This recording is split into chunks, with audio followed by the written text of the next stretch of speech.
JJ the CPA here. Hope you're doing well. Quick video about the interaction of the ERTC and PPP. Both the IRS and the SBA have come out with some information that I think does put to rest. This is going to be a video that coincides with a video that I just did on is it time to file for PPP forgiveness? So I'll put a link to that video in the body of this video. But what I wanted to show you, I'm going to share my screen here. I recently did a seminar, and I'm going to put in a little plug that you are able to get access to this webpage, which gives you access to this seminar. But anyways, in the seminar, I presented this PowerPoint. And in the PowerPoint, I thought that this would be the easiest way. So when we're talking about the SBA and the IRS, and we're talking about the interaction of the Employee Retention Tax Credit for those that have not filed for forgiveness, and to be very specific, have not achieved forgiveness with the SBA for PPP, then you are wide open to both get the ERTC and the PPP, but in a very specific ordering, meaning in a specific order. And it's this simple, actually.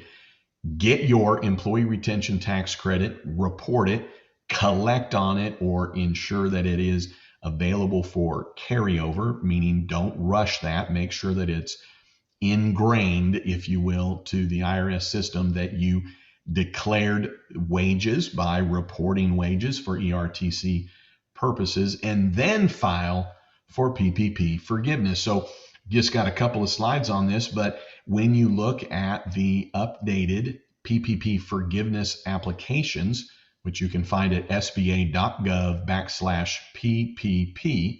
but all three of those include this language. And that language right here, I'll zoom in on it, but in the SBA guidelines, it backs this up. But then right on the instructions, right in each PPP forgiveness application, it says do not include qualified wages taken into account in determining the employee retention credit. Boom, that easy. So it says that on the S. It's the same language on the EZ, the 3508 as well.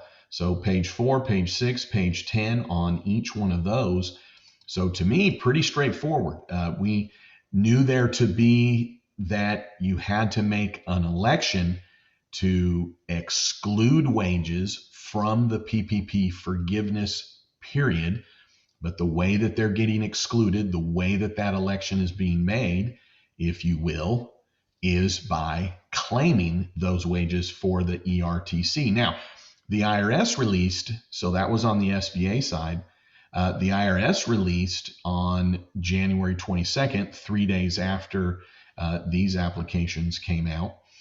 It says under Section 206C of the Taxpayer Appropriations Act, an employer that is eligible for the Employee Retention Credit can claim the Employee Retention Credit, same thing as the RTC, even if the employer has received a small business interruption loan under PPP. So, of course, we all know that, right? That was the big news. It was retroactive. The IRS says this in that same release: the eligible employer can claim ERC on any wages that are not counted as payroll costs in obtaining PPP forgiveness.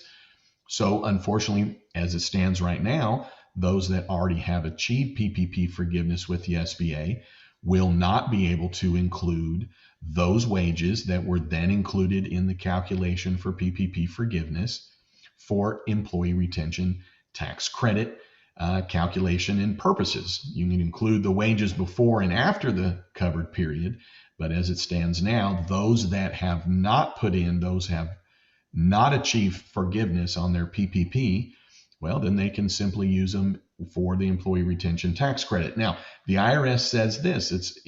This is quoting, this entire slide right here is copied from what the IRS said, which it says any wages that count towards the eligibility for ERC or PPP forgiveness can be applied to either of those two programs, just not both. So in this seminar, that I put together that you can get access to. Basically, my conclusion is that for PPP loan forgiveness that's not been applied for, not received, by reporting the wages to the IRS for ERTC purposes, you have elected such wages out of PPP forgiveness, because what is indicated here in the SBA is do not include qualified wages taken into account in determining the employee retention credit. So by declaring those wages, which the only way to do that is on a Form 941. If you didn't do that, you got to do a 941X. Reporting your credit on Form 7002 did nothing but request your credit. You have to have reported these wages on the 941. Can't stress that enough. But that is then what has elected those wages out because they've been used for the ERTC.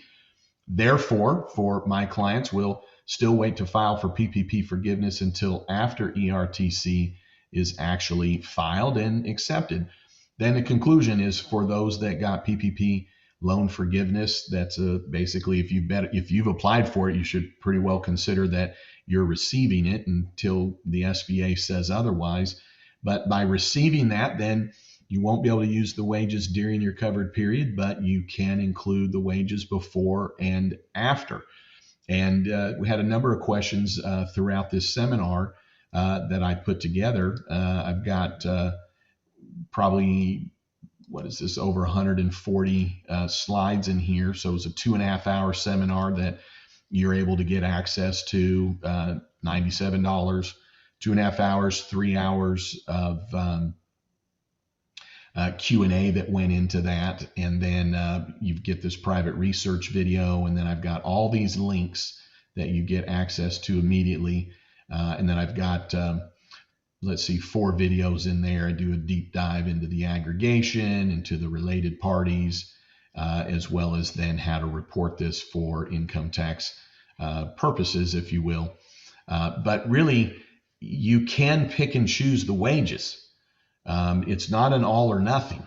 Now, if you have applied for forgiveness and achieved forgiveness, then your covered period is just off limits. But before and after you get to, and then for those that haven't achieved forgiveness, you can pick and choose wages. So it's not, well, this payroll period is for ERTC or this payroll is for PPP forgiveness. It's by employee, because the calculation is by employee as well as PPP forgiveness. So, all right. I think that pretty well covers it on this issue. Hopefully that is helpful. And I think good news that for those that have not filed for forgiveness, if you of course then qualify for the employee retention credit, well, get those wages filed, which is declaring it on the 941, if not 941X. So you've now used them. To be cautious with my clients, we've done all of that. We are then just waiting for, in essence, the IRS to send a check back, because we were able to do it with Form 7002 in time. We did get it all reported on 941. And so really at this juncture, being February 5th, and all of my clients getting full forgiveness and PPP forgiveness not due until 10 months following the covered period, well, then we're going to wait. So I'll have a more specific email, scratch that, video that I'll put a link to in the body of this for those that really don't care about ERTC at this point. But is it time to file for forgiveness is that other video, but I wanted to deep dive into this for you. All right. Hey, thanks for tuning in. I'd love it if you subscribe. If you made it to here and you're not a subscriber, come on, providing you a little bit of value. Doesn't cost you but a couple seconds to become a subscriber, and I would appreciate it. All right. Hey, thanks for tuning in. And then don't you ever forget, you've never met a CPA quite like me. Have a great day.